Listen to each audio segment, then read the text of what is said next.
They whisper lies into your ears from the day you are born. They tell you that to be good is to be obedient, that love means suffering in silence, that your value is found in how much of yourself you're willing to give away. But what if I told you that every time you abandoned your own needs to please others, you weren't being virtuous, you were being erased? What if the pain you carry, the resentment that simmers beneath your smile, isn't proof of your kindness, but evidence that you've been taught to betray yourself in the name of love? Ask yourself, who taught you that choosing yourself was selfish? Who benefits when you never say no? These aren't virtues, they're chains. Chains that tear your identity apart, strand by strand, until all that's left is someone who lives for everyone but themselves. The Stoics warned us, if you want to be unshakable, begin within. That means reclaiming the parts of yourself you've been told to kill off. It means understanding that true strength isn't found in sacrifice, it's found in sovereignty. And if this truth burns through the lies you've been living, then consider subscribing for your own good. Because real growth begins the moment you stop waiting for permission to be whole. They say betrayal is sharp, sudden, unforgettable. But the most dangerous kind doesn't slice, it wears you down. It's not done to you by others. It's what you do to yourself, quietly, over time. It starts with the little things. You smile when something hurts. You agree to things you don't believe in just to keep the peace. You say yes when everything inside of you is screaming no. And no one notices, because on the surface you're still good, still agreeable, still easy to be around. But deep down, something begins to shift. Something starts to crack. This is the betrayal no one talks about. The betrayal of the self. Not with violence, but with slow and consistent denial of who you really are. You begin to shrink yourself to fit into other people's comfort zones. You soften your edges so you won't offend. You walk into rooms and leave parts of yourself at the door because you've convinced yourself that being accepted is more important than being whole. And the most painful part? It works. People praise you for being easygoing, for being understanding, for never asking for too much. But beneath that approval lies a truth that grows harder to ignore. You're disappearing. You're turning into someone others can manage, not someone you can live with. And that kind of betrayal doesn't leave a scar you can point to. It leaves a silence inside you that gets louder with time. The Stoics were not interested in people-pleasing. They were interested in truth, in integrity, in building a life that aligned with their values, not one that bent under the weight of others' opinions. Marcus Aurelius once wrote, "Waste no more time arguing what a good person should be. Be one." But how can you be good when you constantly abandon what's true for you? How can you live with peace if the cost is your own self-respect? This is why Epictetus said, "He who does not value himself will not think it worthwhile to do anything good for himself." Because if you don't see your own worth, you will constantly give yourself away in pieces, hoping someone else will see it for you. That is the quiet tragedy. You begin with good intentions, but those intentions become a trap. You think self-sacrifice is love. You think saying nothing is wisdom. You think keeping the peace is peace. It's not. Real peace is not found in other people's comfort. It's found in the stillness that comes from honoring your own voice. When you stop betraying yourself, things begin to shift. Not dramatically at first, but enough to notice. You say no, and it feels like rebellion. You speak your truth, and it feels like confrontation. You spend time alone, and it feels like exile. But those feelings are not signs you're doing something wrong. They're signs you're beginning to return to yourself. And not everyone will celebrate that return. Some will pull away. Some will call you distant, selfish, changed. Let them. Because what they're really saying is that your obedience made them comfortable, and your alignment now makes them uneasy. But discomfort is not the enemy. In Stoicism, discomfort is often the doorway to transformation. Seneca taught that no person has the power to have everything they want, but it is in their power not to want what they don't have. In other words, you don't need everyone's approval. You don't need to be understood. You don't need to be chosen by the crowd. You just need to stop choosing to abandon yourself. That's where the shift happens. That's when betrayal becomes awareness, and awareness becomes freedom. There's no celebration when you start this process. No applause, no audience. It's quiet, uncomfortable, but necessary. Because every time you say yes to something that doesn't feel right, you teach yourself that your truth doesn't matter. And over time, your soul believes it. The way back begins with the smallest acts of courage. The text you don't reply to, the conversation you don't force, the favor you gently decline, the night you spend alone without shame. These are the moments where self-trust is rebuilt, not loudly, but firmly. Carl Jung once said, "The privilege of a lifetime is to become who you truly are." But that privilege is not given, it's earned. Earned by saying no to what insults your soul. Earned by standing still when the world demands you bow. Earned by refusing to betray yourself for a seat at tables that were never built for you. And the more you do this, the more your life begins to feel like it belongs to you.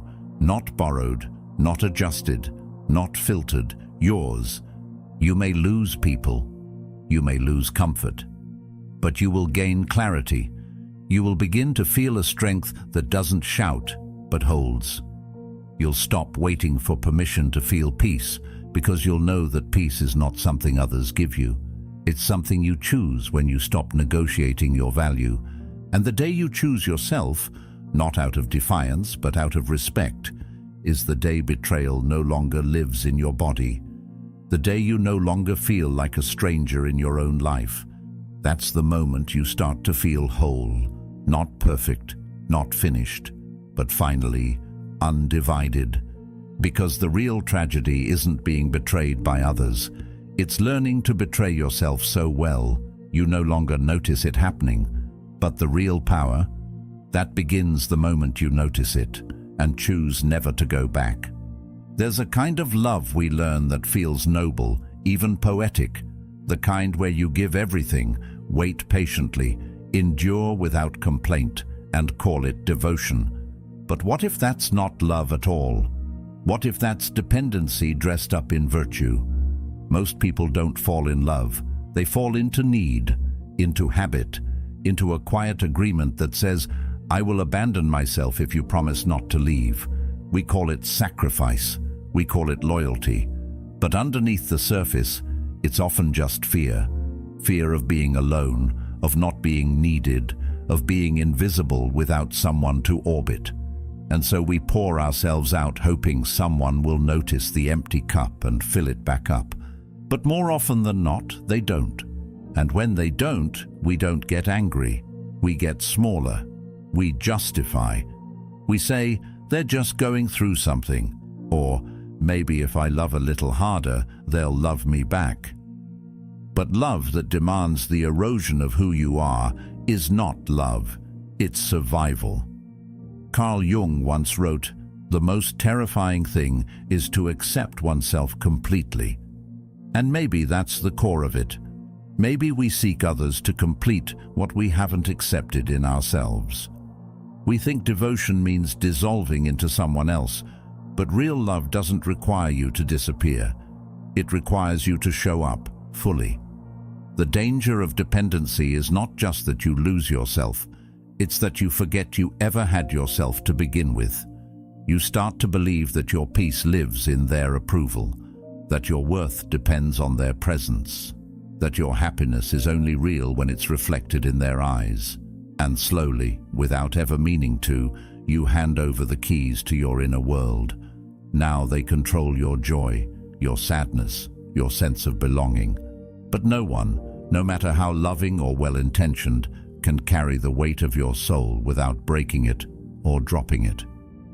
Dependency feels like love at first because it mimics connection, but connection built on need is fragile. It breaks the moment the other person fails to meet the expectations they never agreed to. And when it breaks, it feels like betrayal. But in truth, it's just the natural result of leaning too hard on a foundation you were meant to build yourself. The Stoics never promised that love would be safe, but they warned us not to tie our inner state to things outside our control. Epictetus said, "Seek not that events should happen as you wish, but wish them to happen as they do, and your life will go smoothly." That includes how people love us. That includes the ways they stay or don't. Reclaiming your sense of self starts with asking, do I show up for this person from fullness or from fear?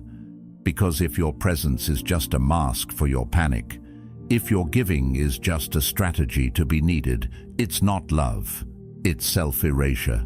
And nothing sustainable can be built from that. Real love doesn't ask you to bleed for it. It doesn't ask you to shrink, to beg, to remain silent in order to be safe.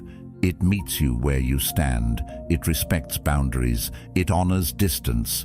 It does not feed on your wounds. Seneca, in his quiet wisdom, said, "As long as you live, keep learning how to live." And part of that learning is unlearning everything we were taught about what it means to be close to someone.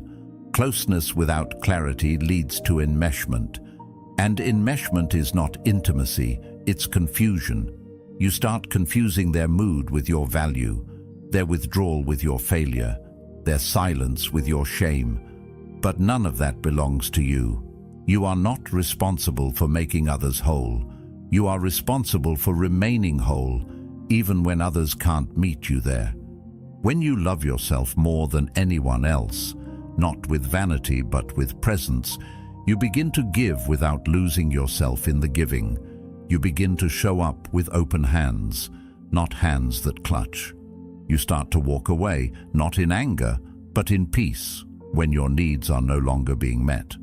And the beauty of it is, you stop loving for approval. You start loving because it is your nature to do so, but not at the cost of your own peace, not at the expense of your own integrity. And slowly something shifts. You stop seeking people to complete you. You start becoming so complete within yourself that relationships become a choice, not a survival strategy. You're no longer looking for someone to carry your weight. You're looking for someone who carries their own. And in that space, real connection is born, not from dependency, but from shared strength. It's not always easy to tell the difference between devotion and dependency, but your body knows. One feels like a slow, soft breath. The other feels like walking on glass. One lets you rest. The other keeps you on edge. One says, "I love you, and I love me too." The other says, "Please don't leave. I don't know who I am without you." And if you've lived that way for too long, maybe the most loving thing you can do now is not to give more, but to stop, to pause, to ask yourself, is this love or is this fear wearing love's face? Because when you finally learn to stand in your own light, you'll stop asking others to hold the sun for you. And that's when love becomes real, not because it completes you, but because it meets you whole, steady, and free. They tell you you're the glue, the one holding everything together, that without you, things would break, people would fall apart, the silence would be unbearable. And maybe there's truth in that, for a moment. Maybe you have been the one others leaned on, the one who never fell apart because someone else always needed you to be strong. But what happens when that need becomes your identity? When your worth is tied not to who you are, but to what you provide? What starts as purpose slowly turns into prison. You begin to mistake being essential for being loved, but being needed is not the same as being valued, and being useful is not the same as being seen. There's a quiet erosion that happens when you live to be needed. You become a role, not a person. You're no longer allowed to be tired, to have boundaries, to say no, because your importance relies on your availability, and when you step back, even just a little, guilt rushes in to fill the space. You start to feel selfish, cold, absent. But you're not absent. You're just human. You're just tired of earning your place in people's lives by holding them up while you're quietly falling apart. The Stoics believed in living in accordance with nature, and what is more natural than acknowledging your own limits? Epictetus once said, "Don't explain your philosophy, embody it." If your philosophy is rooted in peace, in truth, in inner freedom, then your life should reflect that, not just when it's convenient for others, but especially when it's not. You weren't born to be a service. You weren't put here to fill everyone else's emotional gaps while ignoring the cavern in your own chest. Love that only exists when you're useful is not love. It's utility, and utility can be replaced the moment something easier comes along. When you begin to notice that your presence is more about what you do than who you are, that's when the wake-up call begins. At first it feels harsh, lonely even. But clarity always feels that way at first, because the comfort of being needed is seductive. It makes you feel important. It makes you feel chosen. But survival-based love isn't real connection. It's a transaction dressed up in emotional language. You provide stability, support, answers. And in return, you get the illusion of closeness. But illusions can't hold you when you're empty. They can't nourish you when you're spent. Carl Jung once said, "The greatest tragedy of the family is the unlived lives of the parents." And that doesn't just apply to parenting. It applies to anyone who sacrifices their identity just to be someone else's foundation. If love costs your freedom, it's not a relationship, it's an arrangement. And arrangements are designed for efficiency, not for soul. So what happens when you stop showing up as the fixer? When you stop answering every call, solving every problem, staying emotionally open for people who only come to you when their world is falling apart? Often, the silence that follows is louder than any praise you ever received. Because when your usefulness fades, so does the attention. But this is not a loss, this is a revelation.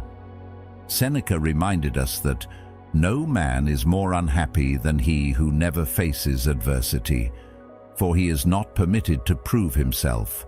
And one of the greatest adversities you'll face is detaching from the identity of being needed.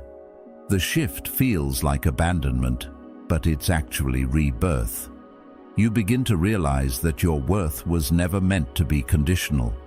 You don't have to prove yourself through exhaustion. You don't have to sacrifice your needs to feel loved. You don't need to stay on call to earn connection. When you love yourself more than anyone else, not with ego, but with understanding, you begin to reclaim your life. You start measuring your value not by what you give away, but by how true you remain to yourself. You no longer seek relationships where you're only valued in moments of crisis. You no longer confuse urgency with intimacy. You start allowing yourself to be quiet, to be still, to be unavailable without guilt. And that's the shift. The moment you realize you're still worthy even when no one needs you, that your silence still matters, that your rest is still sacred, that your presence, even when passive, carries weight. And part of knowing yourself is realizing that you are not just what others demand from you. You are what you protect, what you choose, what you honor in silence. You don't need to be needed to be loved. You don't need to be indispensable to be important. The truth is, the people who really see you, the ones who love you not for what you do but for who you are, they won't leave when you rest. They won't disappear when you're quiet. They will remain. Not because they need you, but because they choose you. So let go of the lie that says your value is measured by your utility. You are not a role to be filled. You are a soul to be met. And that meeting begins the day you stop trying to be everything for everyone and start being everything to yourself. Not in arrogance, but in alignment. Not in pride, but in peace. Rejection has a sting that lingers long after the moment passes. It doesn't just bruise your feelings, it strikes at your identity. You start asking yourself questions that quietly unravel your confidence. Was I not enough? Did I do something wrong? What could I have done differently? And with every question, the story deepens, the doubt grows, and the weight of not being chosen starts to feel like a verdict on your worth. But what if the pain you feel isn't actually coming from the rejection itself, but from the meaning you attach to it? Most people don't fear rejection for what it is. They fear what they believe it says about them. Because in a world where value is so often measured by approval, being overlooked feels like a kind of erasure. You begin to see yourself not through your own eyes, but through the lens of someone who didn't choose you. And that distortion becomes dangerous. It convinces you that if they don't want you, then maybe you shouldn't want yourself either. But rejection, at its core, is not a reflection of your worth. It's a reflection of misalignment. It reveals what's not meant for you, no matter how badly you may have wanted it. Epictetus said, "It is not things themselves that disturb us, but our opinions about them." That includes rejection. It's not the closed door that hurts. It's the story you tell yourself about why it was closed. It's not the silence that wounds. It's the meaning you assign to it. There's something strangely clarifying about being cast aside. It strips away illusions. The masks fall. The noise quiets. And what's left is the truth. About them and about you. You begin to notice the ways you've shaped yourself around someone else's approval, twisted yourself to fit into places never built to hold you. And maybe for the first time, you realize that being chosen by the wrong people is far more damaging than being rejected by them. The Stoics teach us that pain is not the enemy, it's the teacher. Marcus Aurelius wrote, "If you are distressed by anything external, the pain is not due to the thing itself, but to your estimate of it. And this you have the power to revoke at any moment. Rejection doesn't destroy you. It reveals where you've placed your power and offers you the chance to take it back. You are not broken because someone couldn't see your value. Their blindness does not erase your light. The shift happens when you stop interpreting rejection as proof that you're unworthy and begin to see it as protection. Protection from continuing down a path that doesn't align with who you are becoming. Protection from investing your heart in places that can't hold it. Protection from stories that keep you small. Not every no is a loss. Sometimes it's the only way the universe can reroute you toward what's actually meant for you. And if you really pause and look closely, you'll notice something strange.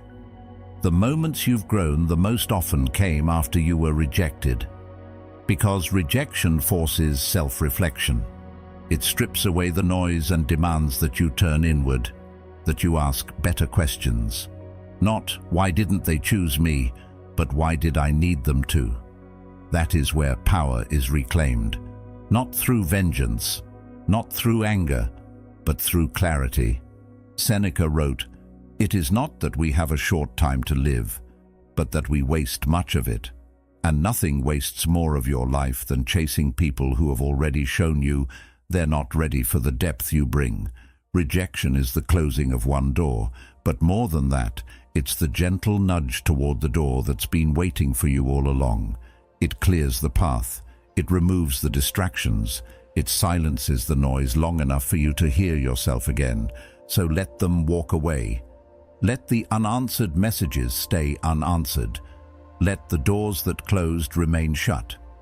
You don't need to beg for a seat at tables where your presence is tolerated, not treasured. The moment you stop chasing what walked away, you create space for something new.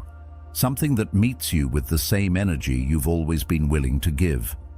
Something that doesn't ask you to shrink, to prove, to perform, something that simply sees you.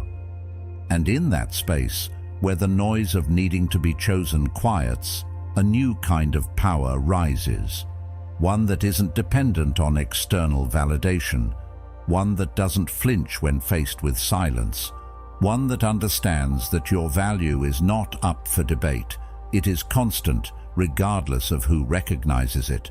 The beauty of rejection is that it burns away what isn't real. What remains is you, clearer, steadier, stronger. And once you stop fearing rejection, it stops having power over you.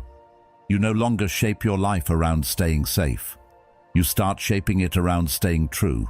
Not every absence is a loss. Some are the very blessings you didn't know you needed. Some are grace in disguise. And the more you trust that, the less rejection hurts. Because you no longer see it as punishment. You see it as redirection. And that shift changes everything. There's a silence that most people never learn to face. It arrives when the crowd leaves, when the screen dims, when the door closes, and no one is around to clap or correct or distract you. It's the silence of true solitude, not loneliness, not absence, but presence stripped bare. And that silence unnerves people. Because when you're finally alone with your thoughts, there's no performance left to maintain. No image to protect, no conversation to hide behind, just you, unfiltered, unmasked, and often unfamiliar. We're taught to fear this, to run from it, to fill it with noise, messages, headlines, movement, because stillness feels like exposure, and exposure for many feels like danger. But in that fear is a clue, a sign that we've spent too much time living outside ourselves, borrowing energy from the world instead of generating it from within. When solitude becomes something to escape rather than embrace, we lose access to the very source of our power. Marcus Aurelius wrote, "Nowhere can man find a quieter or more untroubled retreat than in his own soul." That wasn't poetic philosophy, that was practical survival. The world will always pull at you, demanding your energy, your attention, your reaction. But solitude is where you learn to pull back, to return, to re-enter the only place you can ever fully control, your inner world. And once you're there, truly there, you begin to understand something most people never do. Peace is not found in noise, approval, or company. It's found in the depth of your own awareness. It's not easy, though. The first time you sit in solitude, your thoughts might feel chaotic, even overwhelming. Doubt creeps in. Regret surfaces. Memories echo louder than you remember them being. This is where most people quit. They reach for a distraction, a call, a task, anything to muffle what's rising. But the Stoic doesn't run. The Stoic observes. They understand that the discomfort of being alone is not a punishment. It's a process, a purification, a mirror, and what it shows you, if you're willing to sit with it, is not your weakness, but your unfinished self. Carl Jung believed that who looks outside dreams, who looks inside awakes. And it's true, when you finally turn inward, the dreams you were chasing begin to look different. You stop needing the world to tell you who you are. You start to hear a quieter voice, one not shaped by fear or pride or praise. It's the voice of clarity, of truth, and it doesn't shout, it whispers, which is why it's so often missed in the noise. Solitude is not the absence of connection, it's the foundation of it. Because until you learn to be fully present with yourself, every relationship you build will be rooted in avoidance. Avoiding emptiness, boredom, insecurity. But when you learn to face those things alone, without running, without reaching, you stop needing others to complete you. You start choosing them instead, not for survival, but for resonance. And in that choice, something powerful emerges. You become less reactive, less desperate, less scattered. The world doesn't get to pull you out of your center so easily anymore. You stop giving your peace away for temporary attention. You stop negotiating your worth for proximity, because you know, deeply know, that you are already whole. Not because someone said so, but because you sat with yourself long enough to see it for yourself. Seneca once said, "A great mind becomes a great fortune, but great minds are not born from constant motion. They are shaped in silence, in reflection, in solitude." That's where strength becomes steady, not loud, not aggressive, but unshakable. And once you've felt that stillness, once you've experienced peace not tied to external validation, you start to crave it like oxygen. You begin to build your life around preserving it. And others notice. They may not understand it, but they feel it. There's something about a person who doesn't need to be seen to feel real. Something magnetic about someone who doesn't chase attention, but radiates presence. It's because solitude has made them solid, and that solidity is rare. So the next time the silence feels heavy, don't run, sit with it, listen. It's not a void, it's a mirror. And if you stay long enough, what you see won't scare you, it will free you, because the peace you find there, that steady, quiet sense of self, is not dependent on anyone's love, permission, or approval. It's yours, and once you know how to return to it, the world can no longer pull you out of alignment. You become anchored, rooted, whole. And in that stillness, you'll realize something quietly extraordinary. Solitude was never your weakness. It was always your strength in disguise. There comes a moment, not loud, not dramatic, where you say no, and the entire room feels it. Not because your voice was raised, but because your truth finally was. And in that instant, someone looks at you like you've changed. Maybe they frown, maybe they question, maybe they fall silent. But what they're really reacting to isn't disrespect, it's clarity. You are no longer available for the same patterns, the same cycles, the same quiet self-abandonment you used to offer so easily. And that unsettles people, not because you've become unkind, but because you've stopped making their comfort your responsibility. Saying no isn't a rejection of others, it's an affirmation of yourself. And when you start choosing yourself consistently, the world you once belonged to begins to shift. You'll notice who only loved you when you said yes. You'll feel who only stayed close because your silence made them comfortable. But you'll also notice something else, something quieter, stronger, more important. You'll begin to feel your center again, that grounded sense of knowing where you end and where others begin. This is where boundaries are born, not out of bitterness but out of balance, not as punishment but as protection. And this is what many don't understand. Boundaries aren't about building walls. They're about creating a life that's sustainable for your soul. They're how you teach the world to treat you, by first showing yourself that your needs are not negotiable, that your peace is not a reward, that your values are not decorations, they're direction.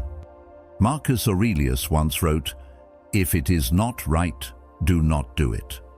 If it is not true, do not say it." But how can you live by that principle if your boundaries are porous, if you constantly bend in the name of harmony while your inner world is in conflict? Stoicism isn't just about calm in the face of chaos. It's about structure. It's about living by a code, and you cannot live by a code if you're constantly adjusting yourself to fit the code of others. Boundaries are how you begin to build the kind of strength that doesn't shout, the kind of strength that doesn't rely on force, but on consistency. Because once your no becomes as sacred as your yes, people start listening differently, and those who can't, they start fading. Not because you pushed them away, but because they were only ever there for the version of you who made herself small to keep the peace. And becoming yourself fully, unapologetically, requires boundaries. Not the kind that isolate, but the kind that clarify. the kind that allow you to move through life with openness and strength at the same time. When you have clear boundaries, you can give more freely because you know where the line is. You can love more honestly because you're not afraid of losing yourself in the process. Most people confuse boundaries with coldness. They think protecting your time, your energy, your values means you're being difficult. But in truth, it's the highest form of self-respect. Because without boundaries, everything becomes blurry. Your relationships blur into obligation. Your generosity blurs into resentment. Your silence blurs into permission. And over time, you begin to feel like a stranger in your own life. Overextended, overpromised, underprotected. Seneca once said, "A man who suffers before it is necessary suffers more than is necessary." And how often do we suffer in silence? Not because we have to, but because we've convinced ourselves that speaking up would make us the problem, that drawing a line would be selfish. But here's the truth. It's not selfish to protect what matters. It's not selfish to say, "This is what I need."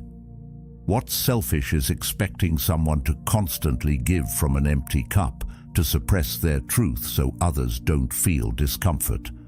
And discomfort is not the enemy. Growth requires it. Boundaries will create tension, yes. They will unsettle people who've benefited from your lack of them. But that tension is not cruelty, it's clarity. It reveals what was built on genuine connection and what was built on convenience. And the more you honor your boundaries, the more peace you begin to feel. Not because life gets easier, but because your choices start to align with your values. You stop over-explaining. You stop justifying. You stop asking permission to protect your own peace. And in that simplicity, something powerful returns. Your time, your focus, your sense of self.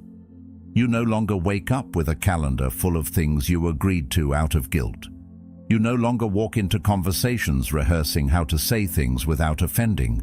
You just speak, gently, firmly, honestly. And those who are meant to stay, stay. Those who aren't, leave. Both are gifts. Aristotle said, "Knowing yourself is the beginning of all wisdom." And knowing yourself means knowing what supports your growth and what stunts it, who adds peace and who extracts it, which behaviors you're willing to tolerate and which are non-negotiable.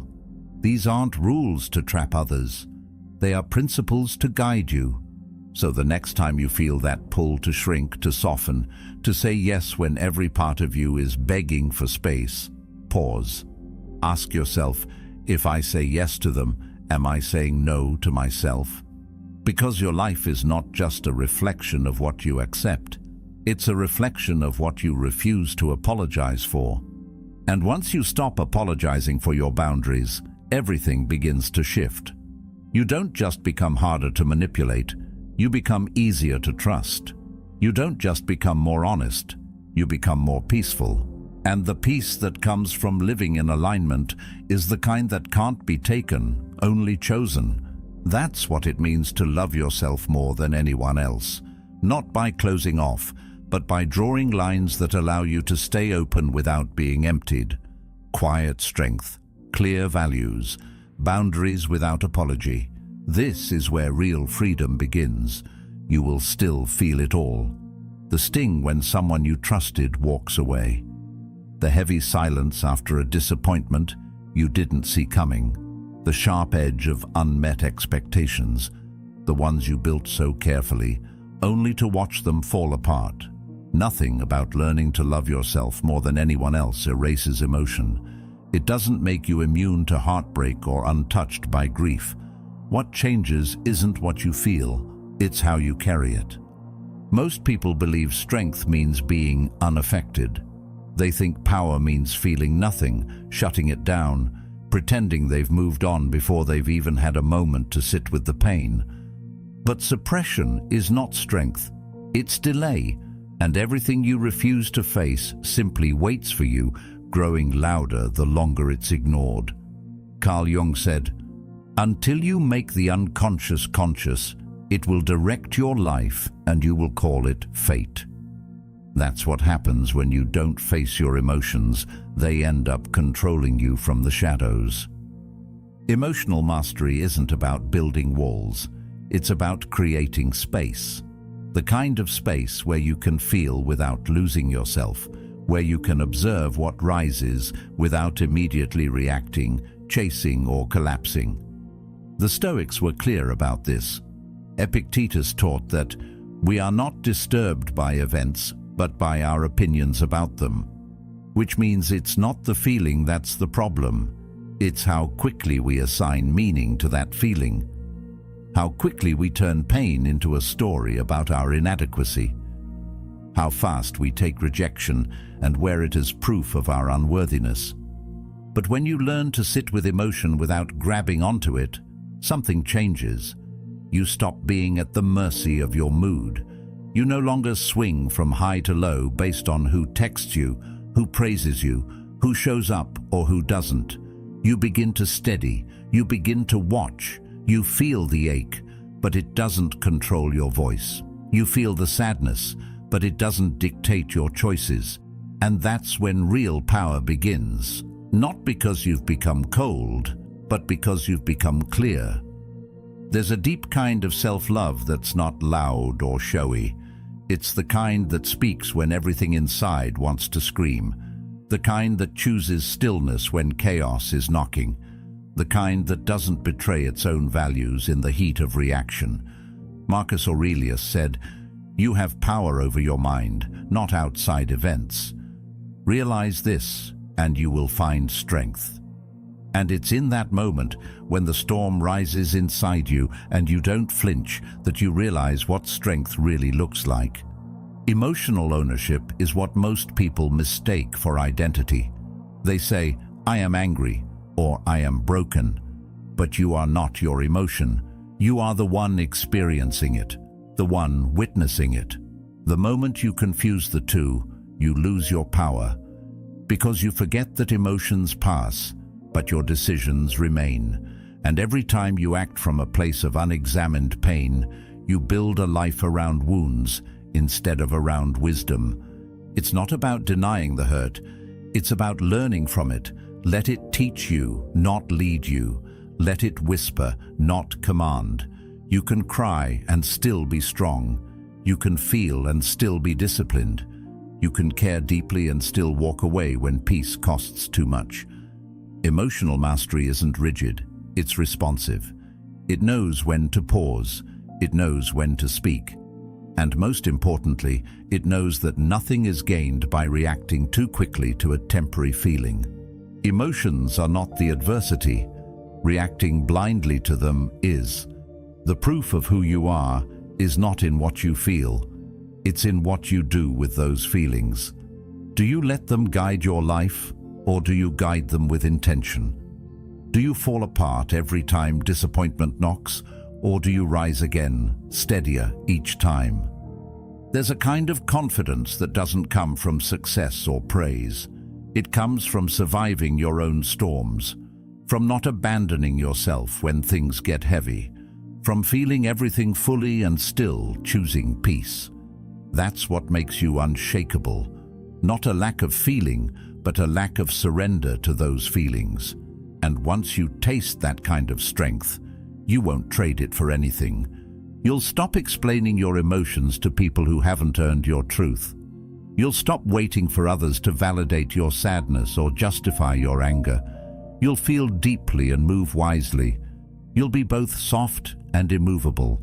And that balance, that quiet integration, is what separates those who live on edge from those who live on purpose. Loving yourself more than anyone else doesn't mean you never get hurt. It means you stop letting pain convince you to turn against yourself. It means you start showing up for your own heart the way you've shown up for everyone else's. It means you no longer let emotions hijack your peace. Instead, you welcome them, learn from them, and release them like waves that wash over you but never drown you. This is how you become emotionally sovereign, not detached, but discerning, not empty, but anchored.